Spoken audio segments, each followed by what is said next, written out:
Okay. Right, so there's a programming assignment that's due on Saturday. There's also going to be a homework that's coming out tonight. It almost came out yesterday, but it didn't. But I thought maybe I shouldn't. I probably should read it before I put it out. So anyway, it's coming out today.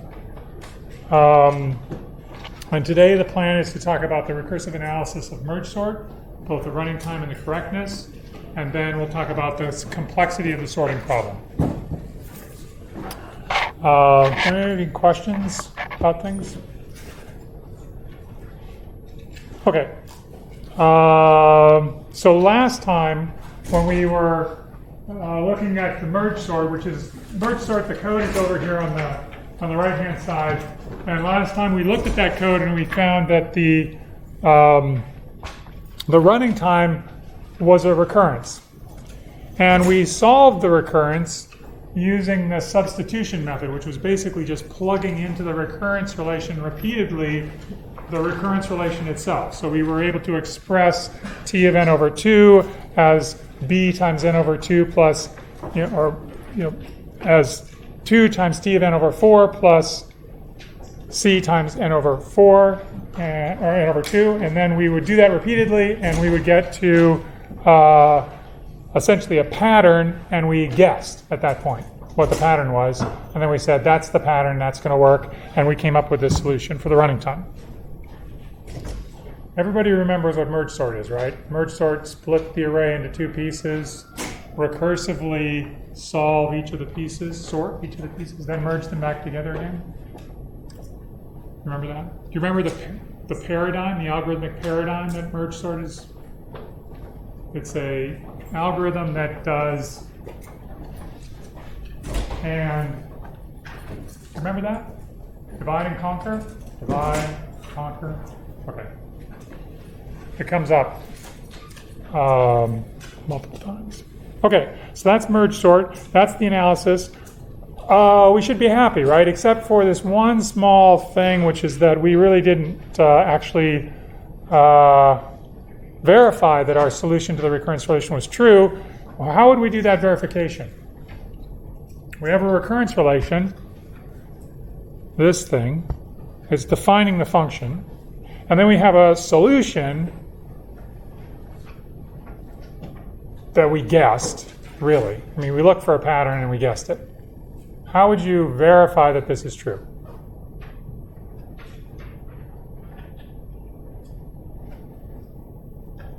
Well, let me put it a different way, using a different word. How would you prove that this is true?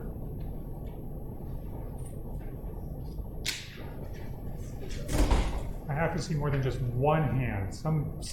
Anybody else raise their hand, just so that I know that there's at least two people that know what proof you would use for proving something like, okay, good. So now two people know. Anybody else know? Just two? Bless you. 3, 4, 5. I'm not feeling so bad anymore. What do you have here?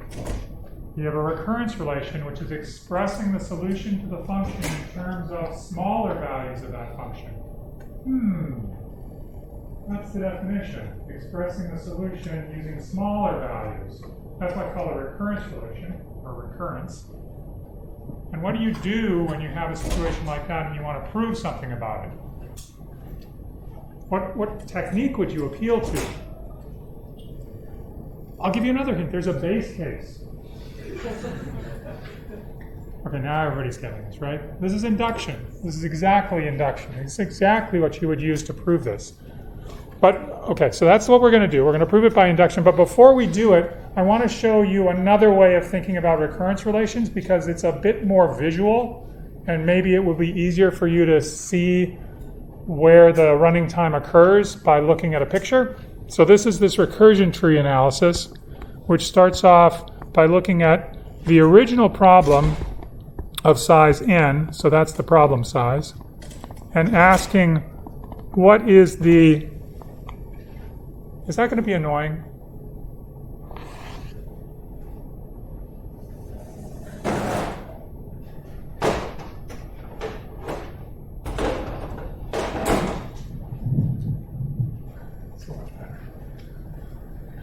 At least I'm going to be anyway. Okay, so that's the problem size, the original problem size. And what happens is that merge sort splits it into two recursive calls. And those recursive calls have size about n over 2. So the work that's being done by that first size n problem is basically to shove all the work down to the n over 2 workers. So we've got two n over 2 workers,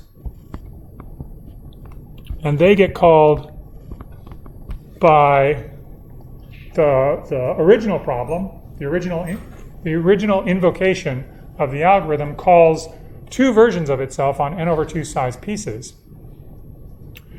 And of course, those n over 2 size pieces, they just immediately split the array into 2 and call n over 4 size pieces.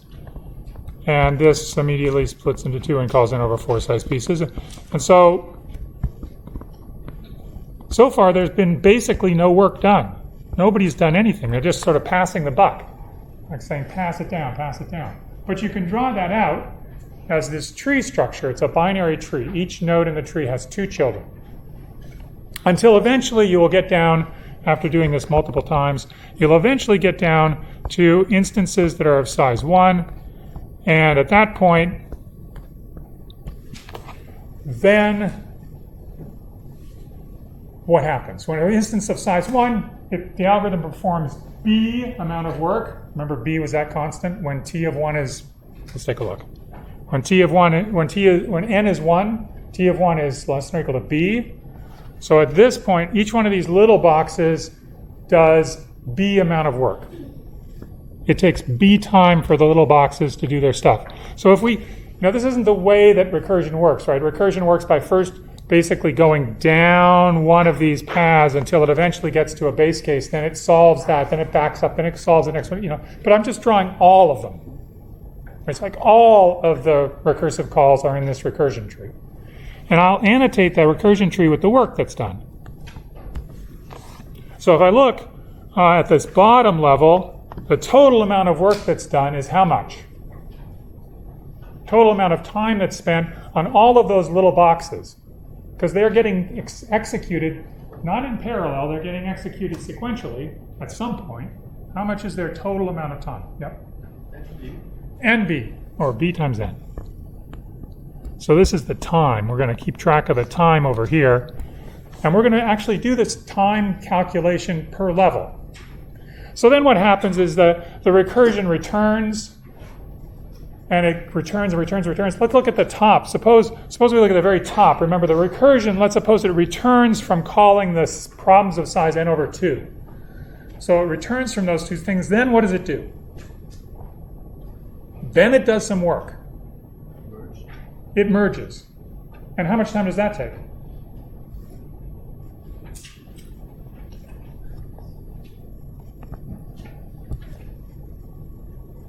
C times n. Very good. So at this level, the return, when we perform the merge, the time it's performed is c times n. So all of the work that's done at the root level is done after all of the other recursive calls have finished, and the work that's done is really some constant times n. Well, this is exactly the same picture, it's just one level down. So how much work does this problem do, this one here, this n over 2 one? How much work is that? Sure. Sure. Oh, c times n over 2. Great. C times n over 2. And this one, c times n over 2. And the total for that entire layer, wow, c times n. That's interesting. Okay, what's the total work done at this layer? Well, it's c times n over 4, and there's 4 of them. So the total work done at this layer is c times n as well. That's interesting. Okay, so now you have a picture which we've annotated with all of the work that's done, all the time that's required by the algorithm, the recursive algorithm, and now we want to total it up. So we have to sum up all of this work, all the times here. So how much is that sum? Well, how long does this keep going on? I mean, each time it's c times n, but how many layers do we have? Yeah, log base 2 of n, because it's the number of times I'm taking n and decreasing the problem size by a factor of 2 each time. And the question is, how long does it take until I get down to a problem of size 1? That's exactly this thing that keeps showing up again and again and again, the log base 2. So there's log base 2 of these levels. And so the total amount of running time, or the total running time that we have here is c times n times the number of levels, which is log n, plus b times n for the last little bit at the bottom, which is actually comforting because it's the same formula that we got when we did the substitution method. And at this point, you might say, well, that's good enough for me. I'm convinced. Yep. So C is the time it takes to merge it? No, c times the size of the entire thing is the amount of time it takes. So it's like the time to Yep. Then why is the first line? Why is it just one? You mean at the root? At the top? Yeah. The first call, I mean the first, the thing that box has to do is call two versions of merge sort on size n over 2. And then it has to do merge. And it's going to be merging two things of size n over 2, and that's going to take time n, or c times n. Yep. Is the log 2 n value including like the very bottom most of the root? You don't think that this is the correct exact answer? Is that what your question suggests? I'm just wondering. It's a great question. It's great to be doubtful. Because this is just a picture. And the previous thing was just a guess. So let's prove it. Okay, great.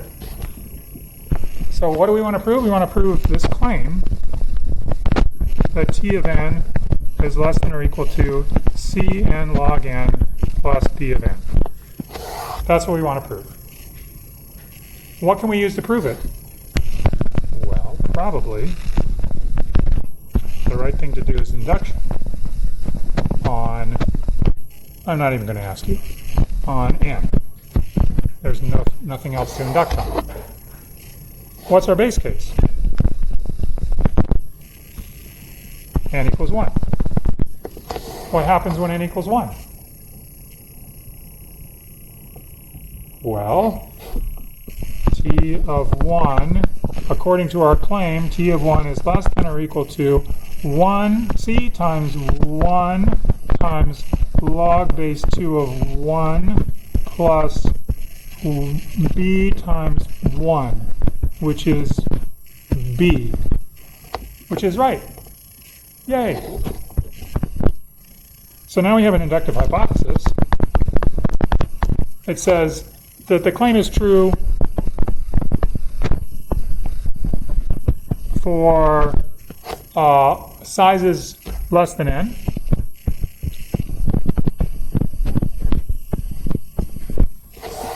And we want to show that it's true for n. So what happens? What do we know about this function? We only know this. This is its definition. So if n is 1, we know what the answer is. It's b. But when n is anything else, we just have a recurrence. So we have to use that. We know by definition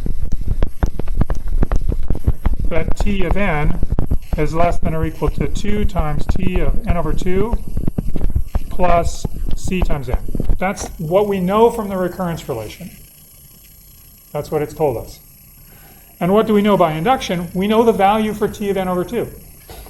So this is less than or equal to t of n, 2 times t of n over 2. What is t of n over 2? Well, n over 2 is smaller than n, so we actually can imply the inductive hypothesis. The inductive hypothesis says this claim is true for n over 2. Therefore, t of n over 2 is something like c times n over 2 log n over 2 plus b times n over 2. And then we've got to put on the end the c times n.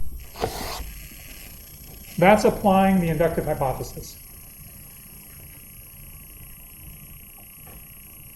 Is it good?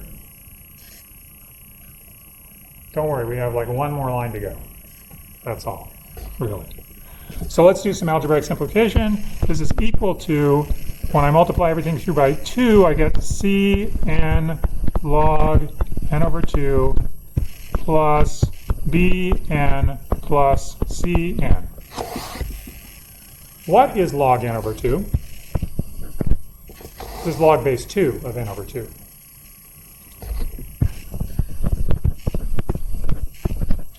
Do you know what log base 2 is? You know this? Okay, good. Log n minus 1 plus Bn plus Cn, and now you see what happens. The Cn times the minus 1 cancels with the other Cn, and we end up with Cn log n plus Bn, and we are done. So yes, we counted the levels correctly. Now this is established that our substitution method gave us the right answer, and also that the recursion tree gave us the right answer. So that's the right answer. This is the running time of merge sort. What is this running time? C times n log n plus B times n, asymptotically. N log n, what would you like to say? Would you like to use big O, or would you like to use big omega? What story would you like to tell? Okay, you want to brag about merge sort. Okay, good. You. Big O of n log n. Fantastic. It also is big omega of n log n. It's not any faster than n log n. But we don't know that from this recurrence relation because it's a less than or equal to recurrence relation, but you can imagine it's actually true with equality in the worst case. Do you have any questions about this as an analysis? Recurrence relation analysis, runtime analysis for recursive functions? It's totally cool. No? Okay. Correctness. Here's the code for merge sort, minus the code for merge, which I'm not going to show you, but I gave it to you last time. So if you look at your previous notes, or last time's notes, merge is on there, but I don't want to talk about merge. This is merge sort. Merge sort has a helper function called msort, and msort takes a vector x, and it takes two indices, which basically say what range msort should sort, and then it sorts it. And how does it do it? It does exactly what we thought. It says, split the thing roughly into two pieces, about the same size. M-sort the first piece right here, that's the recursive call. M-sort the second piece, that's the recursive call. And then call merge, which I'm not showing you. But merge, what it does is it takes something that's sorted between low and between mid and high, and it merges that into something that's sorted between low to high. This is just code. And it's the same thing as the pseudocode that we saw before. It's just spelled out. Okay, is it right? Is it correct?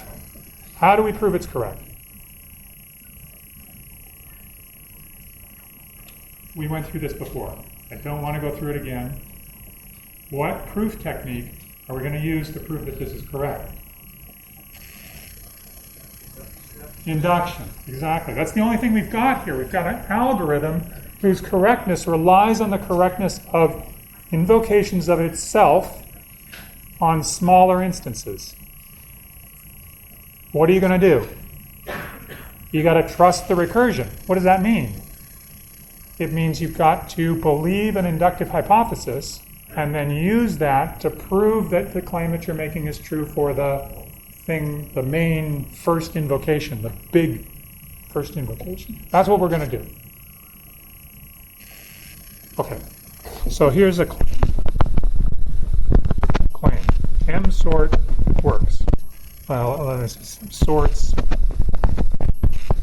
x from low to high. So this is a claim about M-sort, not the helper function, not about merge sort. Merge sort is just sort of like a fancy thing we put on the top. This is just going to give us the correctness. Okay. And how does this work? Again, we have to do induction. What are we doing induction on?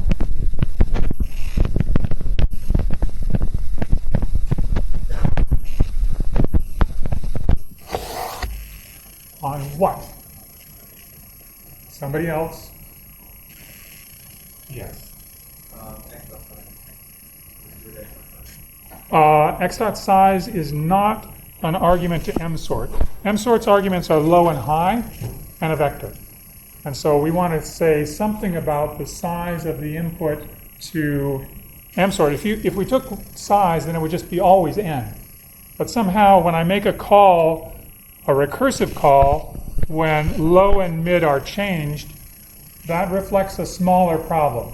And we want to understand a measure for the size of the problem that shows that solving the big problem, whatever that means, is solving smaller problems. So how would you measure size here? How would you measure basically the inductive variable? Yeah. High minus low. Yeah, I think that's what maybe high minus low plus 1 is what I wrote down, but it doesn't really matter. So induction on high minus low plus 1, which is the number of elements that you really want to sort. It's supposed to sort everything from index low through index high, which is high minus low plus 1 things. So let's call this N. We're going to prove by induction on N, and that's the size. Okay, great. Where's the base case? See, this is what's great about proving recursive programs using induction, is that the recursive program, it's the structure of the inductive proof. It's already there. Here's the base case. It's the base case that's in your code. This is a base case that happens when N, which is high minus low, is less than or equal to 0. No, equal to 1. We're doing high minus low plus 1. So the base case is when N is less than or equal to 1. That's this.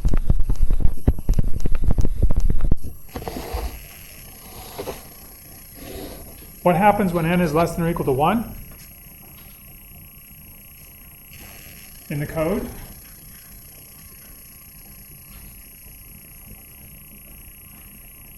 Yeah. Right. You don't have to sort. And what does the code do?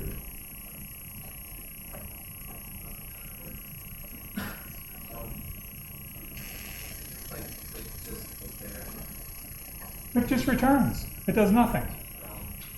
Yeah, that's exactly right. So the code is perfectly correct in the case when the size of the input is 1 or less. It does nothing because there's nothing to do. When you only have one element that you want to sort, it's done. So this is correct. When N is less than or equal to 1, the claim is true. There's only one element in X low to high, and it's sorted all by itself. Okay, so then we make the inductive hypothesis. The inductive hypothesis says the claim is true for sizes that are less than or equal to n, less than n.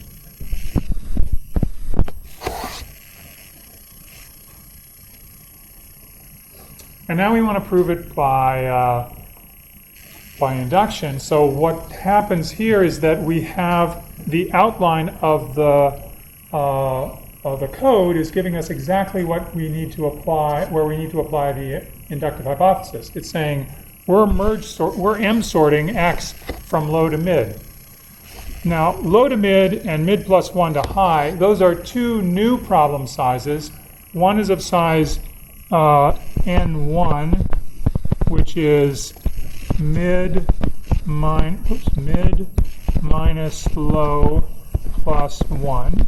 One is of size N2, which is high minus, let's just simplify, high minus mid.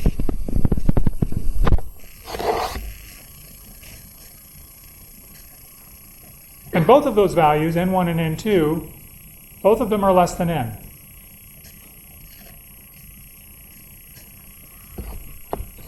Because of that, we can apply the inductive hypothesis twice. So we can say, let's apply it here by the inductive hypothesis and the fact that n1 is less than n. We know that by that m sort sorts, that sorts. This is too small. You have to complain, okay? It's the deal. Remember the deal? If you can't read something, you have to tell me because I can read it. Except that I just wrote something I couldn't read, so then m sort sorts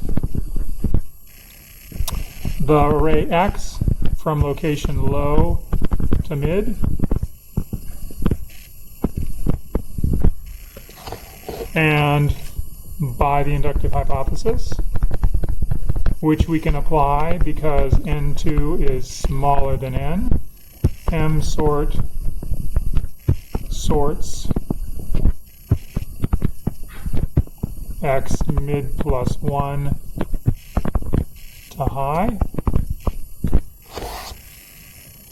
Yeah. Where do you get n1? Well, that's the size of the subproblems that we're producing. You see in the m sort call there? Oh, yeah. It's low, mid. So then our notion of size is whatever that high value is that's going in there, which is mid minus low plus 1. So the second one is high minus mid minus 1 plus 1. Right. Okay. And I just got tired, so I just wrote high minus mid. That's a good question. I should explain. Any other questions about what I'm doing? Because we're almost done. I mean, if you trust merge, if you trust the merge code, and so what does the merge code do? Now merge, because it's taking two sorted chunks of the array,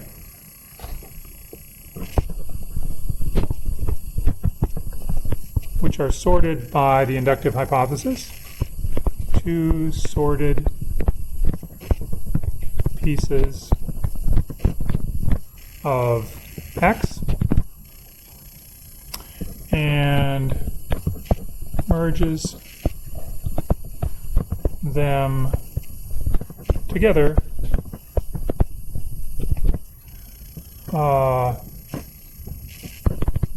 into sorted order.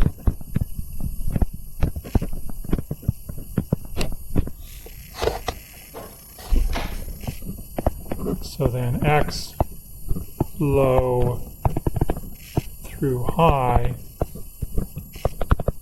is sorted. Now this, as you can see, as you know from the running time analysis, this is where all the work happens. And this is actually where all the correctness happens. It's got to be a proof that merge, when given two pieces of an array that are adjacent, one is sorted, the other is sorted, that the result of merge is all of that content's sorted. But we're not going to do that. Yep? So I know we should trust the recursion, but based on how we break the problems down, so at the end we'll have n amounts, n lists containing only one element, and then we'll be passing those into merge. But since from our m sort function, once it takes in a one element size list, it treats it as sorted. So then how do we know which of those lists actually contains elements that are larger than the other when we're merging? Really? Okay. Hold on. You just looked at the one size case. Yeah. Not very much merging going on in the one size case. What about the two size case? Like in the one size case, there actually is no merging. Remember, at the one size case, it just returns. But at the two size case, merge gets invoked. What happens in the two size case when you invoke merge? it has one list and it's sorted, it has another list and it's sorted, and it works to put those two lists together into total sorted order. So it could be that the first element is 100, and the second one is -3. Each one is individually sorted. What does merge do? Also, there's the comparator function inside. Merge, of course, merge. You know merge. Merge is two queues. Look at the head of each queue, take the smaller, put it into the output. That take the smaller part is a comparison. Oh, okay. Oh, yeah, I was wondering like where the comparator functionality Happens there. Any other questions about this? Yeah.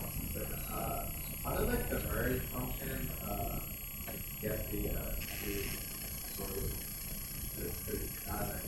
because we're not really like passing the sort of with like We are. X is the vector. yeah. We pass the vector in and we pass the 3 pointers that are interesting, or the 3 indices that are interesting. We pass the index for the low mark, and then the mid mark is the separator between the two pieces. Oh, yeah, And then the high part is the last. Yeah, So it's X is not by reference to it,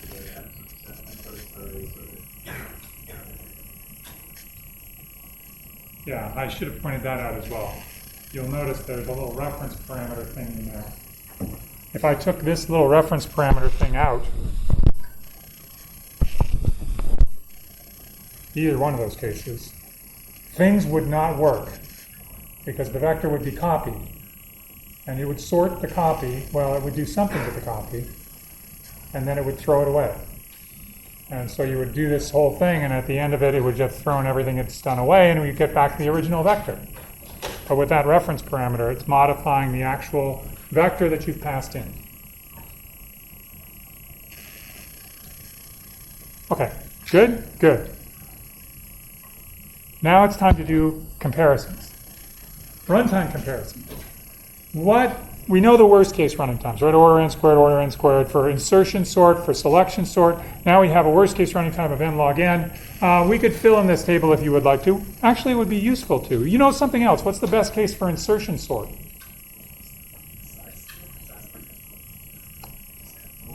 Yeah, insertion sort's best case. Remember, insertion sort is the one that's like this. You have your hand of cards, and you've got these in sorted order, and then you take the next one and you go, am I fitting in here? Am I fitting in here? Am I fitting in here? Am I fitting? Oh, here's where I go. That's the insertion sort, because you're inserting something into the list. But the best case for insertion sort is just, it's sorted. And so when you come up, you go, oh, it goes right there. One step for each element. Oh, it goes there. So for insertion sort's best case is order n. Selection sort's best case,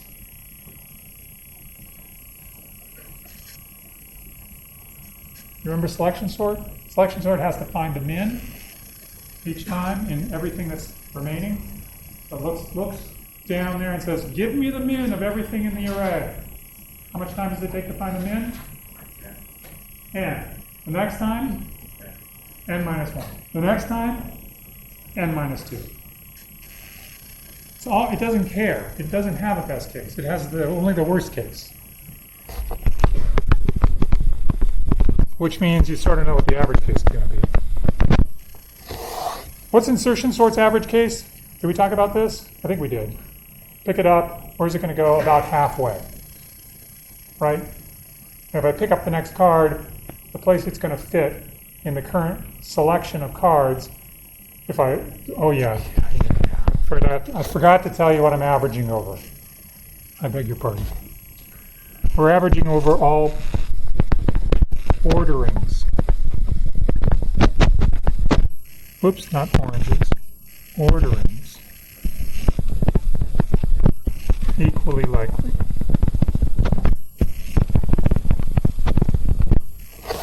So if that's the case, then when I pick up a card in insertion sort and put it into the list that I've already got sorted, it's probably going to go halfway. Which means instead of going like 1, 2, 3, if that's some, it's going to be something like half of that. Like 1/2 plus 1 plus 3/2 plus 2 plus. But what do you think that is? It's the same thing divided by 2. So it's just, again, theta of n squared. I mean, it's essentially half the work that you would be doing in the worst case. So half the work each time translates into half the work overall, so that's about theta of n squared. Merge sort, does it have a best case? What's the best case for merge sort? In our rendition of merge sort? Well, you have to understand how merge works. Remember, merge is a queue and another queue, and it peels them off the queue, and it stuffs them into an output thing. What's the best case for that merge operation?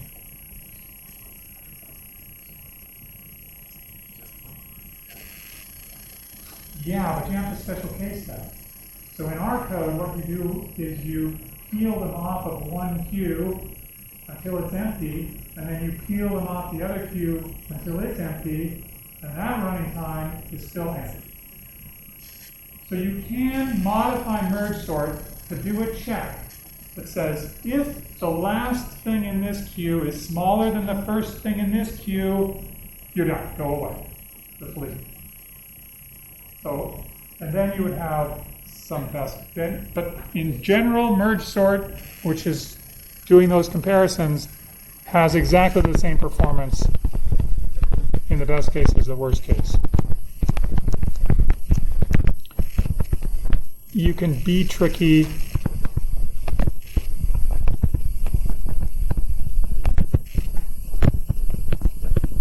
To get order n.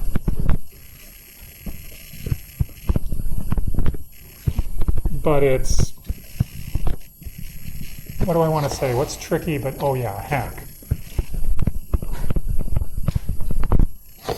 It's a hack. Really, it's a hack. Okay, so now the question is, what am I going to add to this list? I've got selection, insertion, merge sort. So far, order n squared, order n log n, that's better than order n squared. Let's keep going.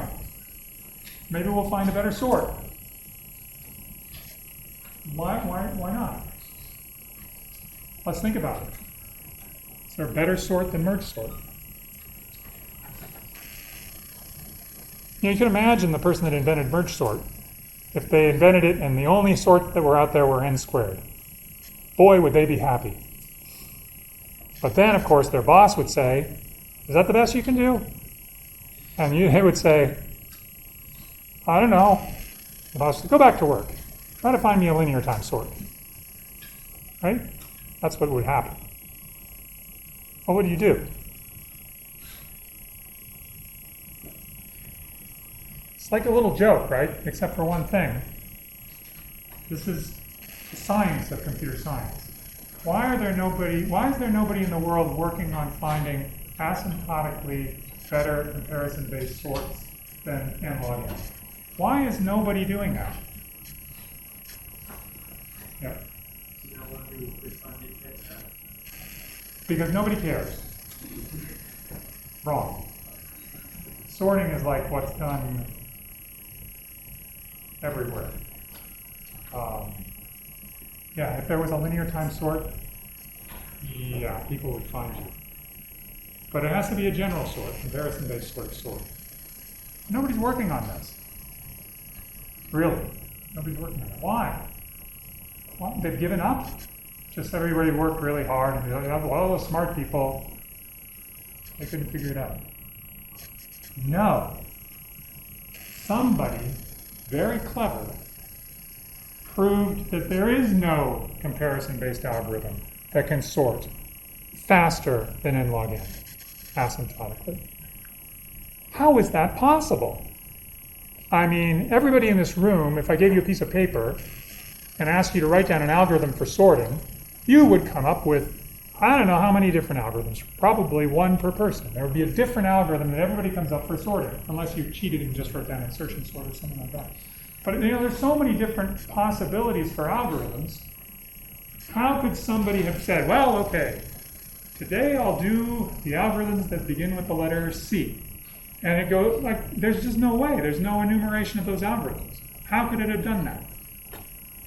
That's what we're going to talk about. This is the most exciting thing. I mean, it's just, I don't know. It's very, very exciting because this is telling you don't have to work anymore on this problem. This is like when your boss says to you, I would like you to make the phone book work faster than n log n. You say, can't be done. They say you're fired. You say, no, you don't understand me. It cannot be done. Nobody can do it. It's a powerful thing to be able to do. Now you don't have to work on it anymore. How do you do it? Well, you have to understand what you're measuring. You're measuring now not the complexity of an algorithm. You're not trying to figure out what the running time of merge sort is. You're trying to figure out the running time of a problem, or the complexity of a problem. So the complexity of the problem is the running time of the fastest algorithm for that problem in some model of computation. So we're talking about a model in which the only information that you get about elements is when you compare them. You can say, give me one element, give me another element, tell me which one of these two elements is bigger. That's called a comparison-based model. That's the type of power that we're allowing our computer to have. We can compare things. You can imagine other things that could be done. For example, you could imagine that the things you're sorting are numbers and that you're allowed to do arithmetic operations on those numbers. Like, for example, divide them by something and take the floor, or do some other fancy operation. Dividing numbers by something and taking the floor is what bucket sort does. Bucket sort takes and sorts numbers by throwing them into buckets and then hoping that the sizes of the buckets are going to be small. So it sorts those buckets quickly and then puts the buckets together. But that's not comparison-based. That's using arithmetic to sort things. We just want to compare. Does that make sense? So radix sort is another one. That's the zip code sort. You want to sort zip codes. You start at one end. You say the number of digits in a zip code or letters in a zip code is constant. So I'll just put the letters in constant number of bins, and then I'll collect them all up. That was the last digit. Put them in the next digit. Put them in the next digit, et cetera, et cetera, et cetera. And that's radix sort. But we're not talking about that. We're talking about comparison-based sorts. You have to take the number or the thing that you're interested in and compare it against the other thing. Yeah. Are these like non-comparison-based algorithms? For certain subsets of inputs, yeah. Like if you want to sort zip codes, or if you wanted to sort final exams by CSIDs, use radix sort. And get a bunch of buckets, because it's number, digit, it's just letter, digit. You need 26 buckets for the letters. But we're talking about, so it doesn't work for everything. It has to be a limited thing that you're sorting, a type of thing that you're sorting. But it works fast then. Okay, so wait, I know that I wanted to tell you something. Oh no, I didn't. Okay. So how do we do this? It's a mystery. How are we possibly going to argue about all possible comparison-based algorithms for sorting? We need a model. We need a model that captures all such algorithms. It's able to express every algorithm that sorts based on comparisons. And it's going to seem really stupid, maybe. But this is the way it works. If you give me an algorithm, any algorithm that's comparison-based, I am going to focus in on the comparisons that algorithm does. I'm not going to care about anything else. If you've got for loops in there, if you've got indices that are incrementing and decrementing, if you've got all kinds of other crazy stuff, I don't care. I'm just waiting until your algorithm compares some element to some other element. The first time that it does that, it's going to tell you it's comparing some element, like the first element in the array, with some other element, like the second element in the array. And I'm going to record that in a node. And there's two possibilities. Either this is less than, A1 is less than A2, or it's not.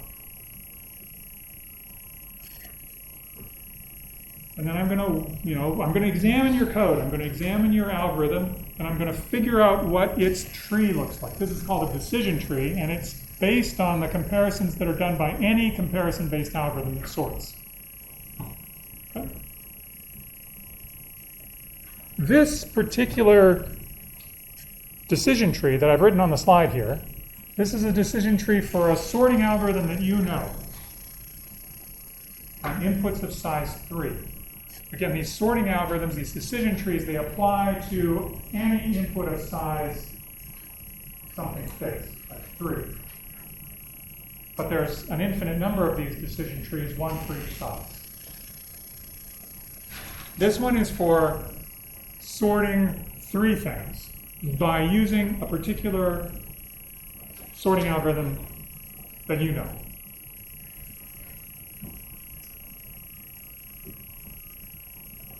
What do you know about this? You know that this sorting algorithm compares the first element to the second element. Everybody does that. But if A1 is smaller than A2, then it compares the second element to the third element. Yeah. No. It's something we've talked about. No. This is insertion sort.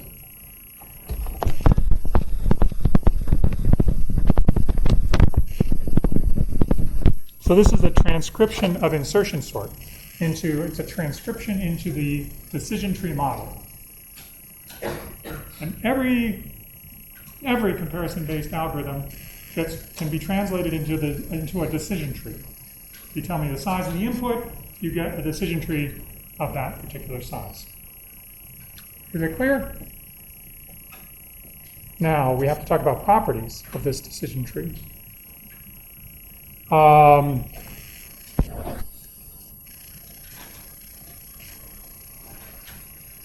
When the algorithm finishes, that is represented in the decision tree by a leaf. So this node here in a box is the leaf of the tree that says stop. The algorithm has finished all of its comparisons. It knows the answer, and the answer is whatever's written in this box. The answer is to reorder the array A so that the third element is first, the first element is second, and the second element is last. So essentially you can think of the leaves of the tree as being the output. It's going to output the original array in sorted order.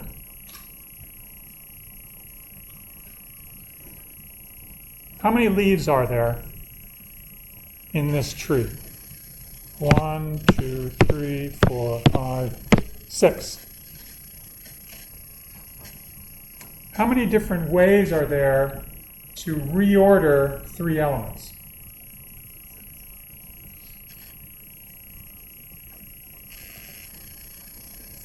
Six. You want to reorder 3 elements? 6 different ones.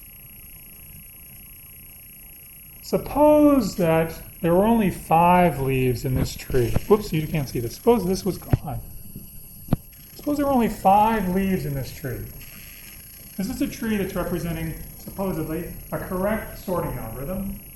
You know that on inputs of size 3, there are 6 possible reorderings, but there are only 5 leaves in this tree. Could that be a correct sorting algorithm? Could this represent a correct sorting algorithm?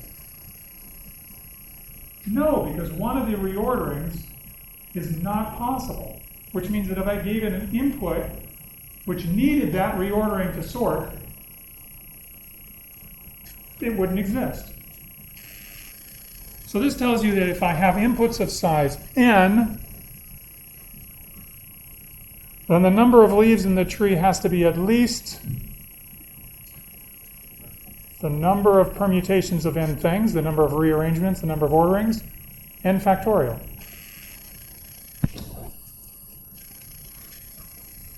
That's what I said here. There are n factorial possible orderings, and you have to have a leaf for each. You have to have at least one leaf for each one. You can have multiple leaves for each one. You can have many leaves for each one, but there has to be at least one. Now, that means that this tree that I'm drawing here has to be somewhat big, because it has to have leaves. It has to have a lot of leaves. And it's only a binary tree. It's only it's like if you wanted to have an exponential number of descendants, if you wanted to have like 1 million descendants, well, and you're only going to have 2 children, and you somehow don't worry about incest, then it's going to take a long time to get there. How long? You see, this depth of the tree, depth in this tree, is a measure of the worst case running time of the original algorithm. It's the number of comparisons that has to be performed in order to output an answer. So depth is worst case running time.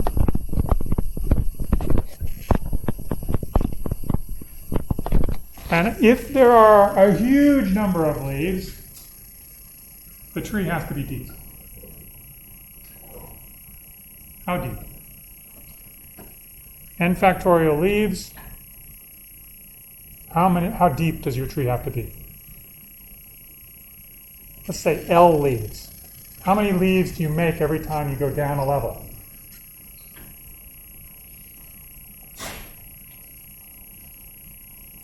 Twice as many as you had before? How many times can you double something until you get to n factorial? Come on. Thank you. I mean, this is like your knee-jerk reaction whenever I say something like doubling something or halving something. It's a log. So the total the depth has to be at least log of n factorial. Okay, so what? What is log of n factorial, asymptotically?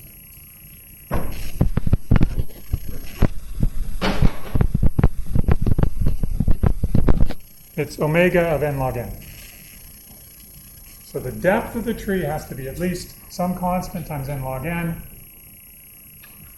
for any successful sorting algorithm, because every successful sorting algorithm has n factorial leaves at the bottom of this tree. Okay, we will talk more next time.